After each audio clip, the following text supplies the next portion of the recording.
Okay, welcome back. Before the break, we left off with the narcissist patient. Let's move on to, although the narcissistic patient is not necessarily easy to work with either individual or a group setting, it could be a silent narcissist who sits with their own grandiose beliefs. They're better than anyone else in the group. They could also sit with their own grandiose beliefs that they know better than you as their helper. So when you get someone in front of you that thinks that everything, and you'll know this because as you're starting to give suggestions to this individual, we're going to sit there, oh no, that's not the way it is. This is the way it is, and we'll counterpunch everything that you say and everything that you do. So you stop it, right? And there's a couple things that you want to do and a couple things you don't want to do. Again, don't attack their ego. You do that, you're shot. The other thing you don't want to do is put them in a corner and say something like this. Well, hold on just for a second. I hear what you're saying. I understand you. Okay? However, if everything I'm telling you is wrong and you seem to have the knowledge of what's going on with you, why are you sitting here in front of me? Why are you even here? Because if you know what to do, why don't you do it? Don't go there, right? Yet. Because that can be seen as an attack. Oh, so you're threatening me now? You are threatening me? You can't do that. I mean, that's going to be the attitude. So, how do you handle somebody like this? All right, you listen to it, you give them a few suggestions, they reject it, they think they know better. So you say, okay, let me hold on just for a second. So you came here for this reason. Let me just make sure. A, B, C, D. Am I reading you right? Yeah, I am? Good, all right. Let's do something. Now what you're going to do is feed into their ego.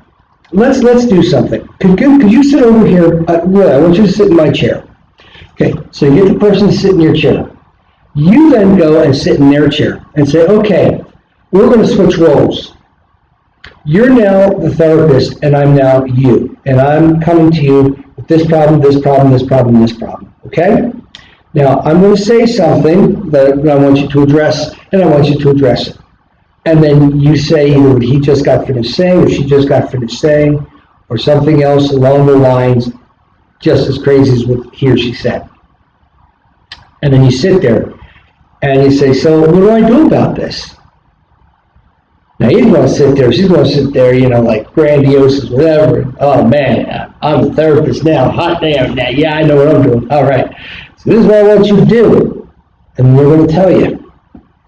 You're going to sit there and you're going to listen. And you're going to say, oh, summarize it or paraphrase it back. Oh, so then what I hear you saying, and call him Dr. Jones, is this, right? Okay, let's switch back again. So now you switch seats again, you sit down. Say, okay, so how'd that make you feel? Oh, it made me feel really good, yeah. Okay, so basically what you told me was this, right? Yeah, all right. So you have a similar problem, right? Yeah. Have you ever tried what you told me? Well, what? Yeah, have you ever tried that? Well, no. Well, actually, I think it's a good idea. I really do. I mean, I was surprised. Feed it to him. I was surprised. I mean, when I was playing you and I came up with that problem, I thought that was an excellent solution. Why don't you try it? See what happens. I mean, if I think it's really good, you have to think it's really good because it came from you. You're feeding the ego. But at the same time, you're treating this patient.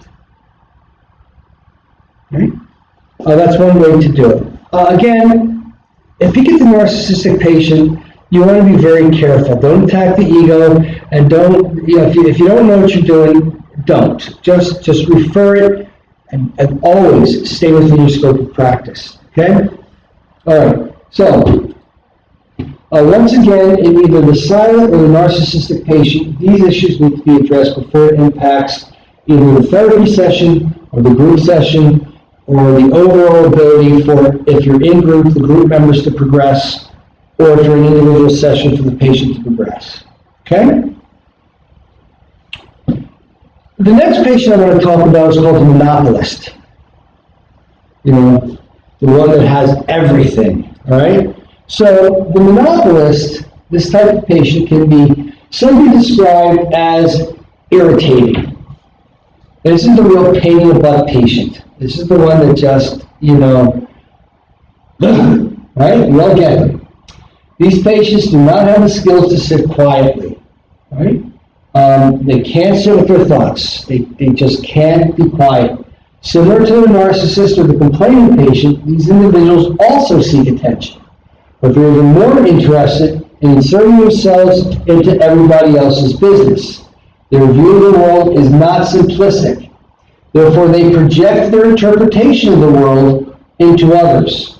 They tend to speak in a pseudo-manic manner with obsessive details. The problematic nature of these individuals is how their anecdotes and resolutions go into great lengths, which removes the ability for others to explore their issues. Generally, all patients are encouraged to speak up in group, and individually you want to hear this patient. But at the same time, you also have to learn how to set boundaries with this patient. This is the one that walks into the session, right, and starts talking about the football game last night, the outing with the girls, cooking, cleaning, anything except their issues. And when you try to approach their issues, they'll switch the subject on you. And as they're talking and you want to try to get back to it, wait, I'm not done yet. Let me finish my story. You'll get that a lot. And they'll keep talking and talking and talking. And sometimes they won't take a breath. They'll just keep talking, right? Be brave. Interject. I'm serious. Use your body language. Hold on for a second. Stop. Time out. No. Stop, please. You're saying a lot, and you're saying it really fast, and I'm not sure I'm getting this. Let me see if I got what you're saying, okay? Just hold on, all right? Just breathe for me. Hold on. Take a breath and try to summarize and paraphrase what they're saying. Use the skills you've been taught, okay? Now quiet them down. And then you just say, just a yes or no answer, okay? Did I get it? Is that what you're saying? Oh, yeah. Oh, and also, no. I'm glad. Now, let me just say one other thing, and I really want to hear you, but let me just say one other thing. So you gave me all that information. Now you do interpretation. It sounds like you're saying that this may be an issue for you. Yes or no? Is that an issue? Well, yeah, it is. Great. It's an issue. So how would you like to deal with that issue? Let's just talk about that issue and nothing else, okay? Now, they may start getting tangential. Hold them back. Oh, wait. That's not what I asked you. I asked you about this, right? They may start getting circumstantial. Start in one place, go off in another direction, and finally come back. Pull them in. Hold on just for a second. I want you to go really off. This is what you said. Summarize. Pull them back. Discuss it with them, okay? Above all, it's going to be frustrating for you to deal with a monopolist. But above all, speak softly, speak gently, be professional at all costs, discuss the issue, right? And don't get excited. Don't get hyper-aroused. Don't sit there with the patient there going, because no.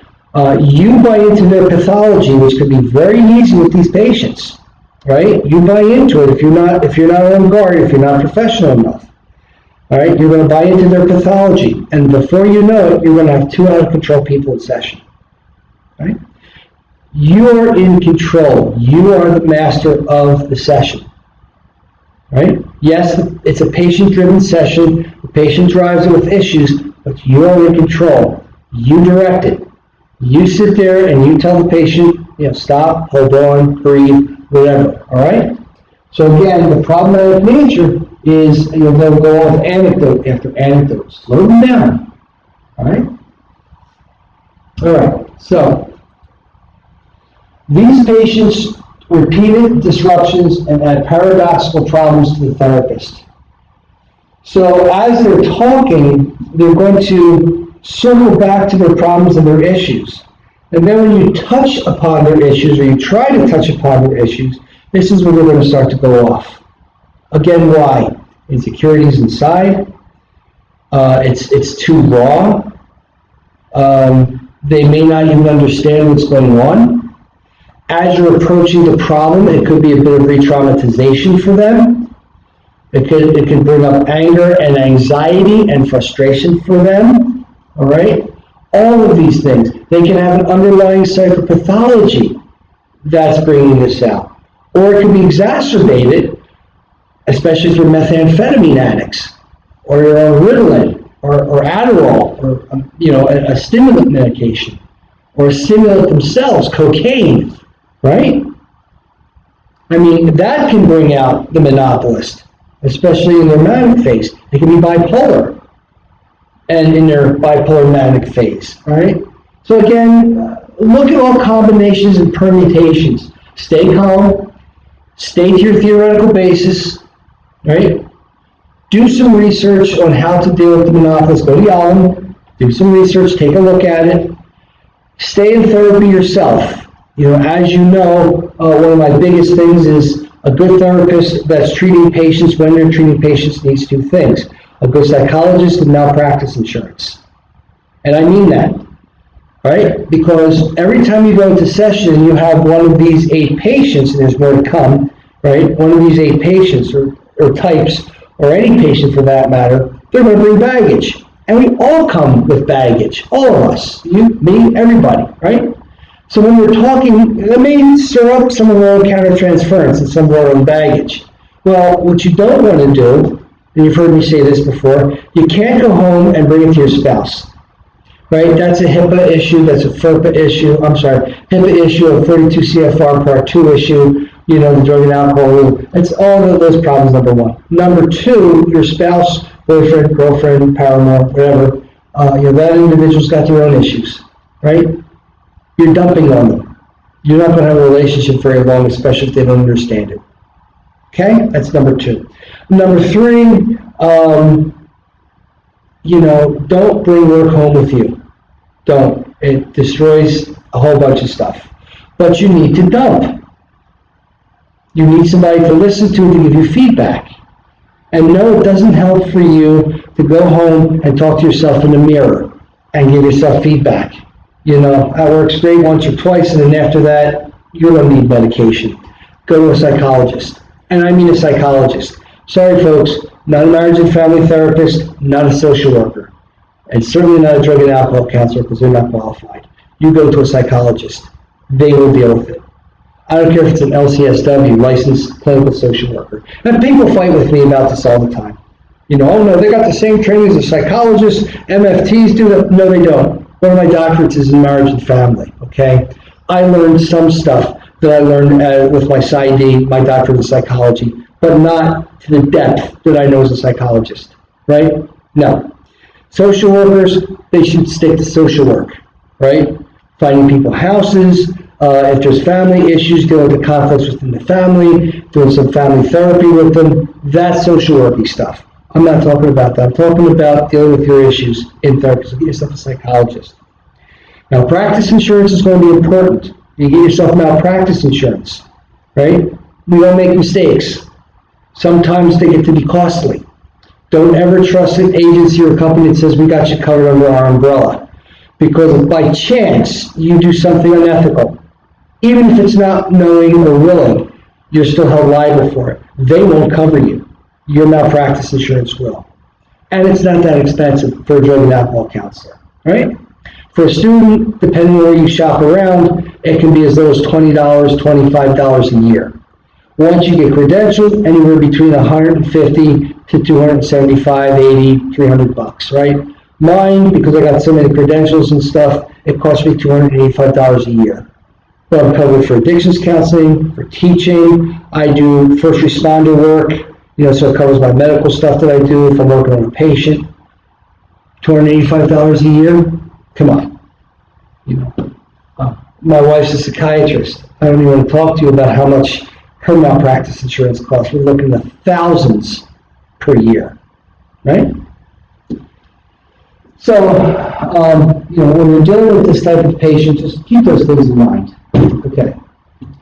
Next, depicted as the opposite of the monopolist, the silent patient. The silent patient is unexpectedly difficult.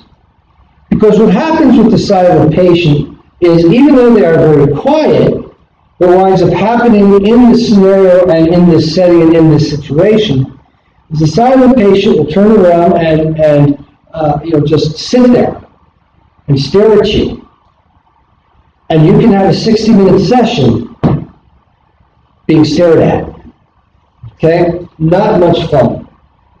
So they are observably quiet and withdrawn, with no apparent interest in participating. They may appear to be shy, however, there are usually other reasons these individuals are uninvolved. And some of these issues we're going to discuss. Silent patients may be scared of judgment. They may be so highly self-critical that they're concerned that they will not speak in the way that was meant for them to speak. So what do I mean by this? What I mean by this is the silent patient may be scared that you, the individual therapist, is going to judge them.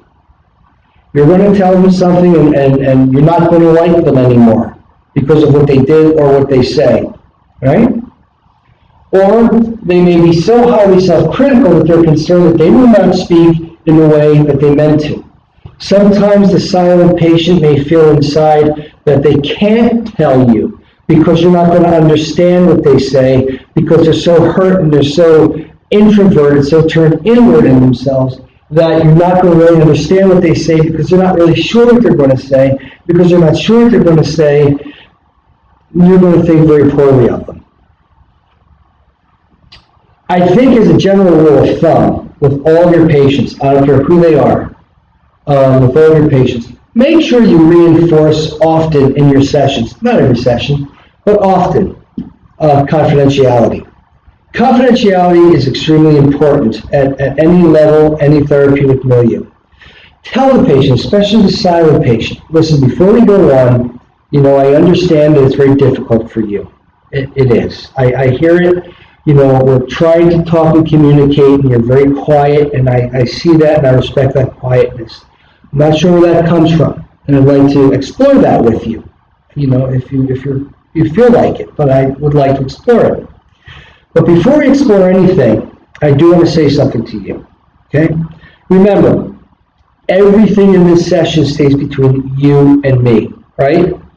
I can't tell anybody else. They can't read my clinical notes, except my clinical director, as you know, right? The only time that I can keep silent, where confidentiality is out, is if you tell me you're going to hurt yourself, hurt somebody else, or you tell me that there was elder abuse involved that you did, or child abuse, something like that. Then, as a mandated reporter, I have to. But other than that, I want you to feel comfortable. Could you tell me how you feel about that? Open them up a little bit, okay? Open them up a little bit. Don't be afraid. But you got to understand, they may be scared. I'm not here to judge you. Tell them. Say that. I'm not here to judge you. I'm here to help you. Let me help you. Let's try. And now, don't go deep. Don't start going deep with this patient. Keep it to your scope of practice, right? If you get a silent patient, tell me why you're here. Go back to the basics. Have you ever been sober before? What did you do? No. Would you like to try that again? What did it feel like? Have you ever been to an AA meeting? Oh, you haven't? Oh, let me tell you what they're about. You know how to get a sponsor? Oh, let me tell you about sponsorship. What do you think? You think you can get one? Well, why don't we try it? We're both in an AA meeting. Role play. We're in an AA meeting. Okay? And, I'm one of the people that go to a meeting a lot, and, you were just told to go to a meeting and to get a sponsor. What would you say? And you got to say something. What would you say? You got to say something. Push them a little bit, right? So they come up and they sit there and they say, "Hello, my name is Jim. Hi, Jim. Listen, I was told by somebody that I'm kind of new to this and I'm supposed to get a sponsor, but I really know who the sponsor is. If there's anybody here that can tell me at the end of the meeting, I'd kind of appreciate it. Thanks for letting me share." Thanks, Jim. Okay. So I come up to you now, right? Hey, Jim, how you doing? Tony, nice to meet you. Hey, yeah. Hey, listen, you want a sponsor? I'd love to help you. How can I help you? Talk about it. Again, speak to them. Try to open them up. We all get timid now and then, and it's okay. You know? A silent patient may be scared of a certain individual or so overwhelmed with their emotions that they are too anxious to speak. Pursue that with them, because, one of the reasons why the silent patient may be silent is because maybe somebody hurt them in some way down the road. Excuse me. And if they did, that person may be you, not because of what you did in session, right? But you may be a metaphor for that individual. Let's say they got a problem with authority figures. They were beaten up as kids, and they were told, you can't say anything. You respect your elders, right? Whenever there's a person of authority, you're spoken to and nothing else, right? I was brought up that way, right? And was punished if I ever spoke out of turn. Well, they may feel that way because guess who the authority is? You. So now there you come trying to be the helper. You're the authority. They're seeing you as the authority. So they're projecting the internal angst that they have onto you, and they shut down. And you'll never know it unless you ask the questions, right? So give them a little something. Give them a little encouragement, Give them something where they can test their trust in you. Small little things. Don't jump right into the cure. Don't jump right into this is what you got to do to stay sober. These are the steps you got to take, because that can be very threatening and demanding. And that can be seen, as it says over here, that can be seen as somebody that's in authority saying you have to do this or else. This is Daddy talking to you now, right? You don't do this, I go to your room. Or better yet, I'm going to put my foot somewhere where the sun don't shine. You don't know what they've been through, right? Give them some stuff to work with, okay? All right. The next patient is one is called the schizoid patient. The word is schizoid, not schizophrenic. This is a different type of thing. Schizophrenia, that patient has positive and negative symptoms as we discussed. Delusions, hallucinations, affect changes, all this kinds of thing. This guy may not, okay? So the schizoid patient, these are withdrawn and quiet, sort of like the silent patient, right? They can appear superficially emotionless and or currently be representing internal affect. YALOM notes these patients as having a central disturbance in the recognition, desomatization, and management of emotions. Big words. What does that mean? Okay. First of all, they can appear to be superficially emotionless. They can appear to have no emotions on the outside. This is the type of person that wants a relationship, gets into a relationship, but doesn't engage. Right? It's unfortunate when they get married, because what happens is, somebody falls in love with this individual, and they play the game and all that stuff up to a point. And then when it comes for intimacy, they usually find ways to get away from it altogether. Right? Superficially emotionless. They have a central disturbance in the recognition, so they can't recognize. Desomatization, they have, if you will, not out-of-the-body experiences, but they, when we talk about desomatization, we take a look at the word soma, body, from the Greek body. Soma is the Greek, translated to body. No, you know what I'm saying, right? So they have they feelings on the inside of their body, they tend to deny them, right? Because sometimes when you repress an emotion, and you don't deal with the emotion, it comes out in physical symptoms. That's called somatization, right? So when you somaticize something, you're usually repressing a feeling or an emotion. So people that are depressed will bury the depression and come out as being really nice and really sweet, and all of a sudden they start having stomach pains or heart palpitations or something like that, and they have these panic attacks and don't know where they come from. And then after they go to the psychologist or wherever, and they find out that actually they're depressed, and they start dealing with depression, the symptoms go away, right? Those are somatoform symptoms. Well, desomatization is the opposite of that. To take that and they'll just not put it anywhere. Shut down.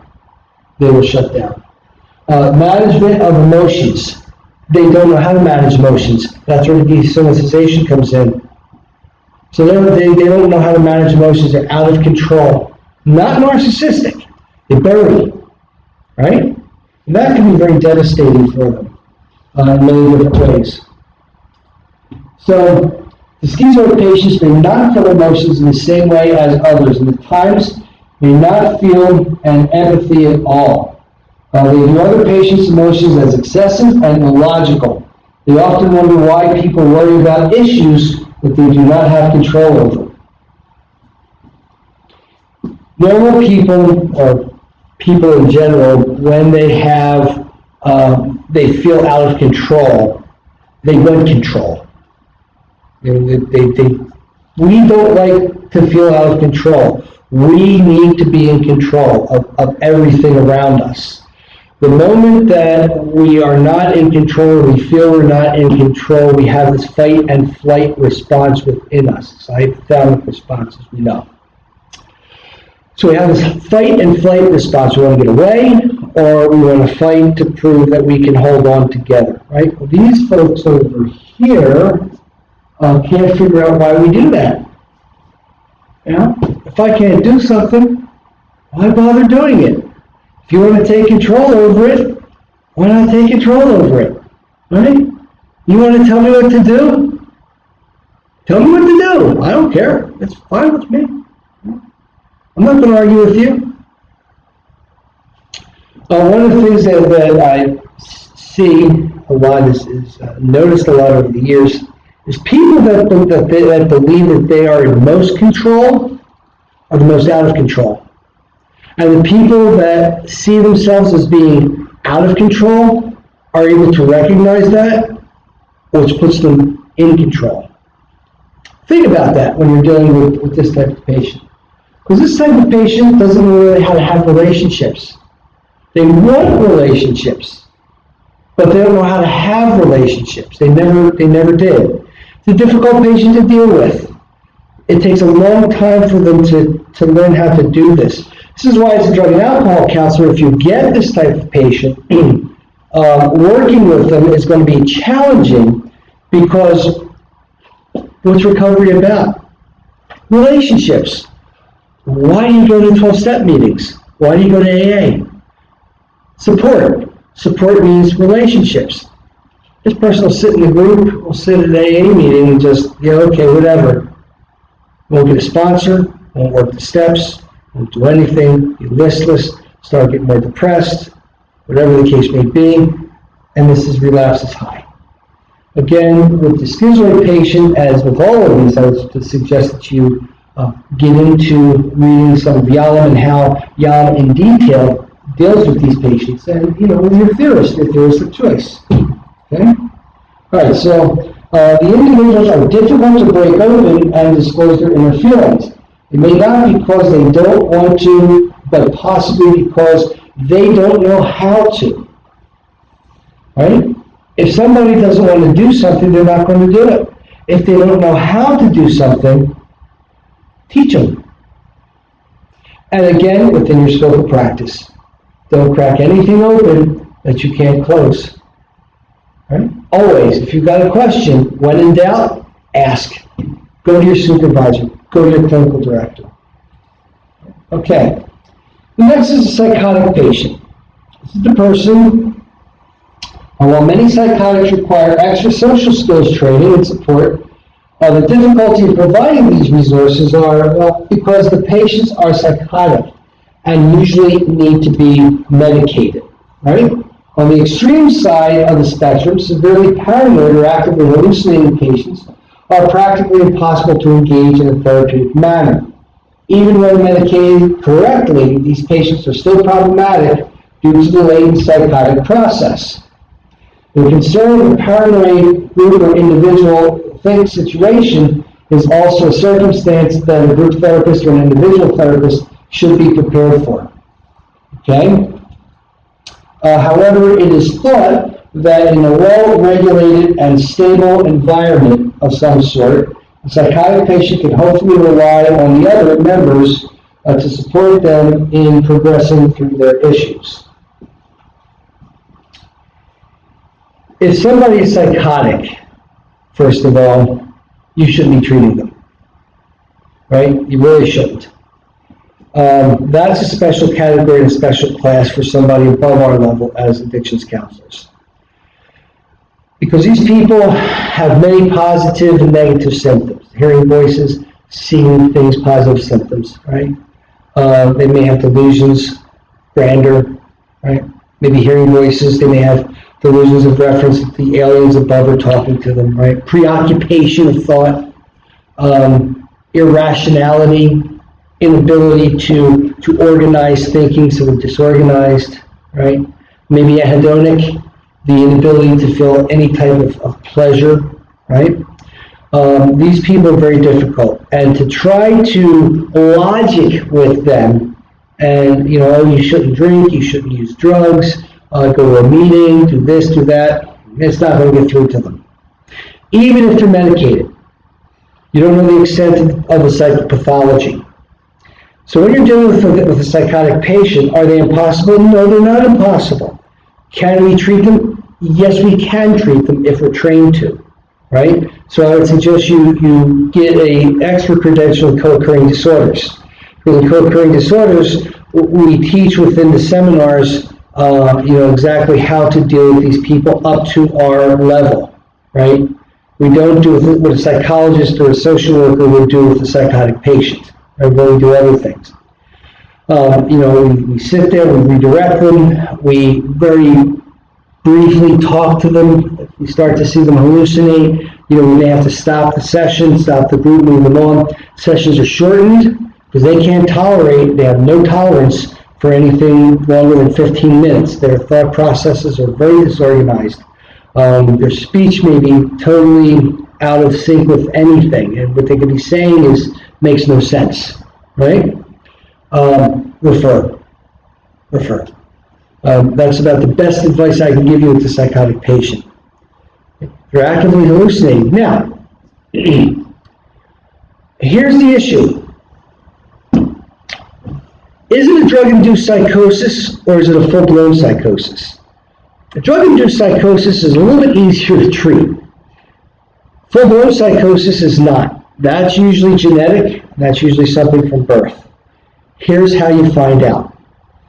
When you interview the patient for the first time, if they're lucid enough, you ask them, you're hearing voices, you're seeing things? Yeah, I am. Tell me what they are and they'll tell you. Then you ask them this question. When did you first start to experience this? Before or after you took drugs? If the patient says, I experienced them before drugs, how old were you? Because usually a psychotic episode, first break is between 17 to 24. Right? That's what the studies show. When did you have it? Okay. When you took your drugs, did the voices or the visions or the process get worse or better? Because sometimes we'll take the drugs and the voices will go away. Other times we'll take the drugs and it'll get worse. So what are you looking at there? What you're looking at is somebody that's trying to treat their own mental illness. Then, have you ever seen a psychiatrist? If they sit there and say no, talk to them about seeing a psychiatrist. That's going to be very important. Now, if that's done, and they sit there and they say, well, I heard my voices after I used, I never heard anything before. Then you ask them, have you ever stopped using? If they say yeah, have the voices gone away when you stopped using? If they say yeah, it's a drug-induced psychosis at that point. Right? Are you using now? If they say yeah, are you hearing voices? Yeah. If you stop now, do you think the voices would go away? If they sit there and say, yeah, then you talk to them about stopping and what you need to do for treatment, inpatient rehab, detox, whatever, right? If they sit there and they say, well, no, I've tried to stop, and when I stop, the voices are still there. Now you've got somebody that restructured their neurotransmitter, probably restructured their brain formations, and now they got a full-blown psychosis and definitely need psychiatric intervention. So you can dig a little bit, you can look a little bit. Now, if the person tells you that they've heard voices in the past, and every once in a while they come up, try to find out what that once in a while is. It could be stress-induced. It could be due to maybe they don't like to be around a lot of people, so when they go to meetings, it kicks in. So we're dealing with some, other type of phobias or some other type of chemical imbalance. Whatever it may be, you want to check for a psychosis. And if you have that psychosis becoming present, well, then it's very simple. Refer. And then after you refer, stay in touch with that therapist or that psychologist when that patient comes back to you so you can coordinate treatment. You want to do that with all these patients, by the way. And that's very important. If you're ever working, in a milieu treatment therapy with multiple patients and multiple clinicians, make sure you get a release of information, okay? Get a release of information so that when that person comes back, even from the hospital setting, that you can talk to and engage that other therapist. If they're working with a psychiatrist, you definitely want to do that, because you want to know what that psychiatrist is doing, and that psychiatrist wants to know what you're doing, so that you're not doing two things in polarity. Psychotherapist, the same thing. The psychotherapist wants to know what you're doing, so that you're not doing anything against what they're doing. And out of respect, they should want to know what you're doing, so that they're not doing anything that usurps you. So psychotic patients can be very interesting, and you can learn a lot from them. Okay? Now we come to one of the hardest patients, the borderline. All right? The final type of patient is what I consider to be the most problematic in terms of treating. It doesn't matter if it's a group or individual. This is the borderline patient. A borderline can have a great deal of insight and intellect, and even appear in control of their behaviors at times, but by definition, they're volatile emotionally. Okay? Incredibly defensive of any criticism and suspicious of others' intentions, borderline individuals require a great deal of time and trust building before effective treatment can begin.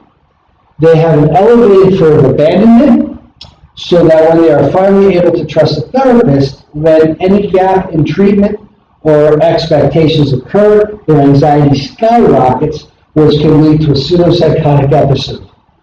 These patients are self-destructive. These patients need special treatment. They are emotionally dysregulated. They cannot stay in the present. There is a very effective method of treatment called dialectical behavioral therapy. It was a treatment created by a very talented therapist who herself used to be a borderline, in fact, you hear borderline forever, but was able to control the borderline issues that she had. Marsha Linehan, Linehan, Marsha Linehan. She's written a book, The Borderline Patient, and she has this wonderful workbook. I use it a lot when I'm treating patients. I don't care who they are or what they are. She's got some great stuff. She talks about mindfulness exercises, right? Staying in the present, because a lot of times borderlines won't stay in the present. They'll travel off. Sometimes they'll have psychotic episodes. Sometimes the borderline patient may not be borderline. They may be dissociating.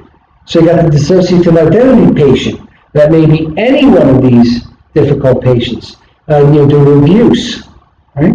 A lot of times, borderline patients are borderline because of trauma that they have experienced, right? So maybe they're a different name other than borderlines, but they will cling to you, and that's where the danger comes in. One day you're the best therapist in creation, the next day you're a piece of crap. Really, I mean, they'll turn like a rattlesnake right? Sometimes you'll sit there and, oh, you can't leave me if you're going on vacation. You can't leave me. I'll kill myself, right? And then you try to convince them, you settle them down, and they'll get emotional and all this stuff. And just when you think it's safe and you go on vacation, if you're not covered, you get a phone call, and it's either the patient or the hospital that sits there and says somebody tried to commit suicide, and now what do you do? Right? If you really want to laugh a little bit, which is kind of tragic, but if you really want to laugh, watch the movie What About Bob? What About Bob is a very needy patient, and I won't tell you too much stuff except one thing. He latches onto his therapist, drives him absolutely crazy, and follows him every place. But you've got to see it if you want to know what a the borderline patient looks like. But on another note, with the borderline patient, you really, really want to be careful, right? Do not give any of your personal information out to the borderline. Do not do that. In fact, I'm one that believes you shouldn't give anything out. A lot of times the drug and alcohol therapist will sit there and say, no, we want to share our stuff with each other. It gets the patient to trust us and to know that, we're joining with them. We're right there with them because we struggle just like they struggle. So I want to tell them about my addiction and my recovery. No. Stop. Right? And for some people, that's great, including self-revelation type stuff. No. Stop. They will use it against you. They will find a way to use it against you, right? And then you're going to get in trouble. The other thing, they can be very seductive, right? And once they hook you, and once they find out your countertransference, they're very skillful, some of them, at getting into the countertransference and working it to the point where you'll do something very stupid. Give them a ride home, give them some money, give them a hug, reveal yourself to them, that's a nightmare. So what you want to do for a borderline patient before you do anything, right? Always get supervision. If this is way out of your league, please ask for a referral. Get this patient out of your caseload, number one. Number two, I think it's a good thing to get a seminar in DBT. You may never have a borderline patient, right? But go to a couple seminars for DBT, dialectical behavioral therapy. Learn it. Get Marshall Linehan's workbook. And she's got a whole bunch of things online. She'll talk to you about the different mindsets that people work out of. The wise mind is the one where you want to be, right? On one end of the continuum, you got the emotional mind, where somebody works completely out of their emotions, right? And everything else is left out. Or they're completely logical. And they work completely out of logic with no emotions, right? Well, we can't work out of either or, right? You can't be, for those of you that are Star Trek people, Trekkies, you can't be a logical Mr. Spock all the time, right? Because you have no emotions. So you really can't join with people. You can't be a Dr. McCoy, all emotional, because then you have no logic, right? And you can't work out of emotions all the time. That could be very destructive. So you should be kind of like a Captain Kirk, if you will. The one that's both logical and emotional pulled together. Sometimes the logic takes over, sometimes the emotions takes over. He always gets the women, right? Okay. And sometimes they both interact with each other, and now he becomes the ship's captain. Because now the wisdom comes out. So she talks about this in her book, and the way that the borderline patient reaches that polarity and pulls them together into wisdom, right, is through mindfulness. And she's got tons of exercise that keeps you in the present. Where are you in space and time and all this stuff. It's very good stuff. So it's not impossible to work with the borderline, but they are very difficult. Okay. So, for all intents and purposes, that at this point concludes today's session. Tomorrow we'll get into the next area and issue.